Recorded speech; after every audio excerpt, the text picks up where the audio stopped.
So we want to pick up where we left off in a News 3 investigation. Our Jessica Larche getting to the bottom of a controversial COVID-19 treatment debate. Yeah, she last spoke about the serious health warnings from self-dosing ivermectin meant for horses and cows.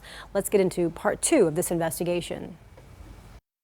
Don't do it. There's no evidence whatsoever that that works, and it could potentially have toxicity. Even with the word of caution, faith in ivermectin fueled a 24-fold increase in prescriptions for the drug since the pandemic began, reaching more than 88,000 prescriptions by mid-August, according to the CDC.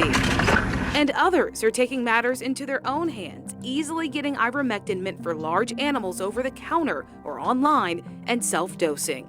The dosing for a person who might weigh 150 pounds is very different than the dosing that might be given to a horse or a cow who, can weigh upwards of 1,000 pounds. And people are getting sick from that ivermectin meant for animals, suffering from hallucinations and tremors.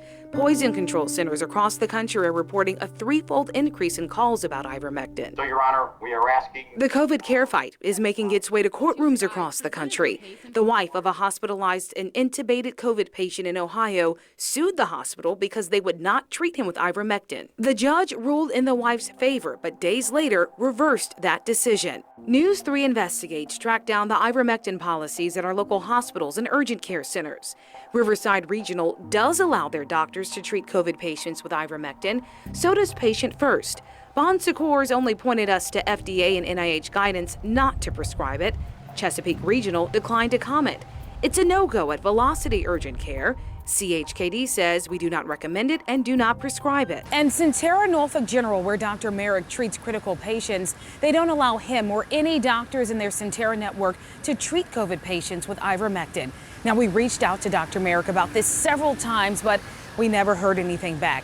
We did, however, find this widely viewed video online of Dr. Merrick questioning public health agencies for their stance on ivermectin. And hopefully the WHO, the CDC, the NIH will listen to us. They can only be deaf and dumb for so many months. Merrick and his partners at the Frontline COVID-19 Critical Care Alliance wrote a paper analyzing the data from trials favorable to ivermectin use. But Frontier's Medical Journal pulled the paper, saying the article made a series of strong, unsupported claims based on studies with insufficient statistical significance and, at times, without the use of control groups. The gold standard is sort of a randomized, double-blind, placebo-controlled trials. In August of this year, the initial findings of the Together trial with all those rigorous standards was shared with the NIH. Dr. Boulware says it casts doubt on ivermectin as a COVID treatment.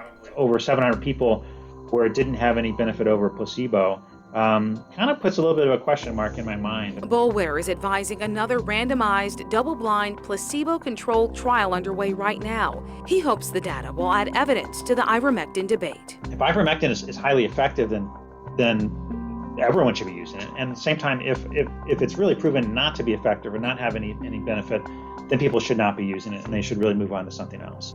And you can sign up for the ivermectin trial Dr. Boulware is guiding. We have a link at WTKR.com. Now, public health agencies stress ivermectin is not a replacement for the COVID vaccine. Dr. Merrick and his group of doctors say that on their site they are not against COVID vaccines.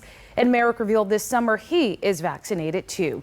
Now, on a separate note about Dr. Merrick, unrelated to ivermectin, we dug up these documents revealing he faced a reprimand by the Virginia Board of Medicine this year for prescribing drugs like oxycodone to people who were not his patients.